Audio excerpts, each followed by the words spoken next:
3 days ago was my birthday. 4 days ago was the 2-year anniversary since my wife's funeral. Wonderful time of year in that way. So my life has changed a lot in the last 2 years. It's really hard to describe some of it. I live in a different house. I'm not teaching full time anymore, and I'm in a new relationship. And that 2 years has given me a bit of distance, a bit of time to appreciate just what I went through for the time I was in my previous marriage. Now, before I get into it, let me preface by saying my late wife was a good person. At least she deeply wanted to be. But this post is about living with someone with mental illness. Um, she was, as I say, a good person at heart, or she wanted to be, but she had difficulty dealing with the world. She was never diagnosed with anything other than an anxiety disorder, but I suspect she may have been bipolar. She had high highs and low lows, and she would often get paranoid. She would often think that someone or something was going to try to get her, um, and she would get offended by people and go on these great vendettas. She would decide she wanted to try and destroy somebody. It sounds a little extreme. It's a little bit of an exaggeration, kind of overly dramatic. But she would either never associate with someone again, or she might even go so far as to try and drive them away. For example, drive them out of a neighborhood or something. Um, she became upset with a cousin over a disagreement on Facebook, and not even a personal thing, just something that she thought was inappropriate, and her cousin defended herself, and she never spoke to her again. She even blew her off at her mother's funeral. Um, she had a temper.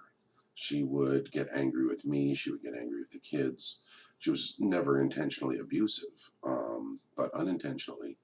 I was a prisoner for a long time, and it's was partly my choice. I chose to stay with her, and I felt she couldn't survive without me. I felt she needed me to protect her and to negotiate the world for her. Now, most people who knew her saw the good side of her. They saw the sense of humor. They saw her being positive and bubbly and talking about her kids and her granddaughter and being generally happy. And that wasn't an act. That really was her. But when she got home, she changed. And she would have bouts of depression. She would threaten suicide. Um, she had fears. I remember somebody coming to the door, and I answered the door and tried to, dealt with whoever was there, chatted, whatever. And then I went looking for her and couldn't find her. She was hiding in a closet, shaking. Um, she was very strongly affected by seasons. She had possibly the worst case of seasonal affective disorder I've ever seen, but I think it was just a complication of her other difficulties. Now, how do you live with somebody like this? Well, you support them and you do the best you can. And if possible, you get them to seek help. And that's what I really wanted for her. I wanted her to seek help, whether it was counseling, medication. She did take a medication to help control her anxiety attacks, but it didn't do much to keep her even. Now, when there was less conflict in our lives, for example, once the kids had grown and moved out, we fought less. It was easier to deal with her somewhat. She was somewhat more relaxed. She was happier, but she would still get these grand ideas and absolutely pout if um, if things didn't go her way. I remember one incident. I was carrying a pot with deep frying oil outside to get rid of it in the compost, and as I opened the door, it slipped out of my hand. Thank God it wasn't hot. It splashed everywhere, all over the floor, the deck, me, my legs, my shoes, everywhere. Instead of helping clean it up or see if I was okay, she took off. She got angry, stormed away, left me there to clean up this horrible mess by myself. And okay, that could have been it. Normally, if we had a fight by bedtime, things resolved themselves. We didn't necessarily talk it out, but she got over it. Her mood changed. This time it didn't. She took an Ativan, and then later she took another one, and it completely altered her personality. She stayed angry for about a week. She decided that her son and his fiance were, I don't want to get into the details, but not showing her the respect she needed. They had upset her, and she wound up getting herself, and me by extension, uninvited to her son's wedding. Her daughter wound up not speaking to her for an extended period of time. And I tried to explain to them that part of the reason was she took too much of this medication and it altered her personality. She didn't even remember some of what she had done. But they had seen her behave erratically for so many years that it was hard for them to swallow that this wasn't just her being her having a tantrum.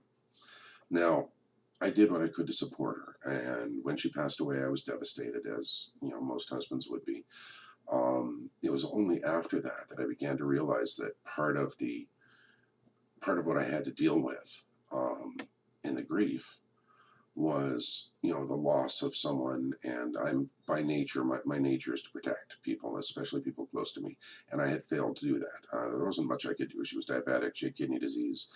um, a relatively minor procedure turned into severe complications. Her heart stopped. It was restarted with CPR and medication. She spent 3 weeks in ICU, and finally, in consultation with the doctors, we had to make the decision to take her off life support. Hardest day of my life.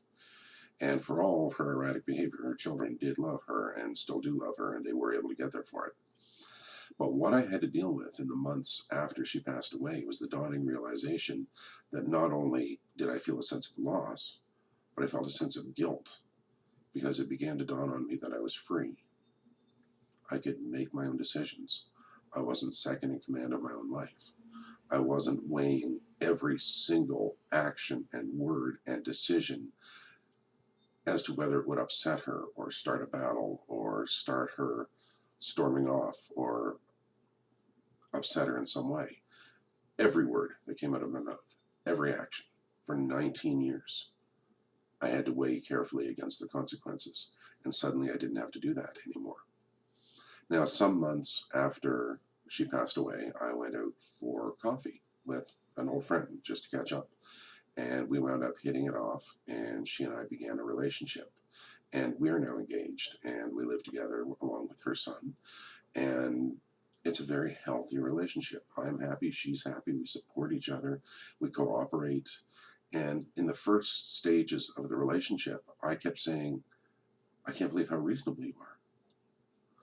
And I find myself asking her things now, not because I feel I need permission or I'm afraid of consequences, but because I actually value her opinion. And it's a whole different world. If you have somebody in your life with mental illness, support them by all means. Do what you can to get them help. But look after yourself as well. I wound up with an anxiety disorder. I wound up crushed under the weight of her illness. And it was a very difficult position to be in. It strained my relationships with people. Since she passed away, I'm still in contact with 3 of her 4 children. The 4th one has decided I was supposed to stay in mourning for the rest of my life and stop speaking to me when I entered a new relationship. But so be it. I'm afraid mental illness may be something that carries on through the family, through her family. But there's nothing I can really do about that now. I don't live with any of these people. I don't even live in the same province as any of these people. All I can do is hope that they have good lives and be there if they want to talk. My late wife she was hard on herself. She was hard on others. She was hard on me. But it wasn't her intent. I remember she had a plaque that said, because nice matters. She had another one that said, be kinder than necessary. And she really did believe those things. I've seen her make very generous gestures. I've seen her be very kind to people. But she couldn't control it. She was as much a victim as the rest of it. It wasn't her fault. Nonetheless, the end result is the same. I was a prisoner for 29 years. It is very difficult to live with someone with mental illness. Not 29 years, 19 years. Anyway, it was very difficult to live with someone with a severe mental illness. And find support for that person, but find support for yourself as well. I'm not saying abandon them, but join a support group. Find someone to whom you can talk. See what options are out there for that person and for yourself. Your mental health matters too.